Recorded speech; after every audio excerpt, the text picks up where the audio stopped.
Hello guys, ayan narito ko ngayon sa tabi ng isang ilog dito. Ayan, dati-rati ito wala pa itong batuhan. Wala pang itong yung pader na bato. Dati ano lang yan, mga kahoy lang, lupa.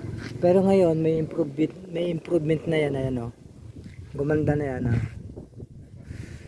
Napakaganda naman pagbasta nitong lugar na to.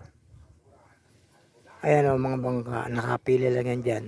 Dito pagka medyo maganda yung panahon, kasi kagagaling lang ng baha o ng ulan, medyo malabo pa yung tubig. Pero pagka ito ay tapos na yung ulan, ayun makikita nyo naman napakaganda ng paligid. Ayan. Napakasarap ng hangin dito. Habang nagtitinda kami ng ice cream, ito yung aking ginagawa, nagbibideo ako dito. Ayan. Napakaganda naman ng lugar na ito, napakatahimik. Ito yung aming ice cream ano.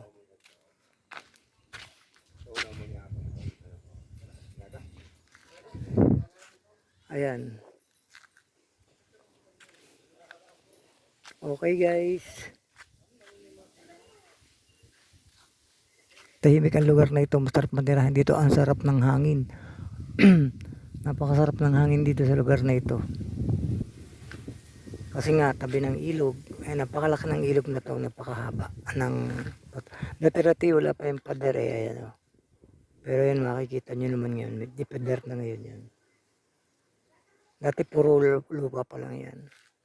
Okay, sige guys, maraming pong salamat. Sana panoorin nyo lagi ang aking YouTube channel. At saka please subscribe na rin po. Pindot na lang po ng button sa aking subscribe button. Ayun po, maraming pong salamat. Bye bye po.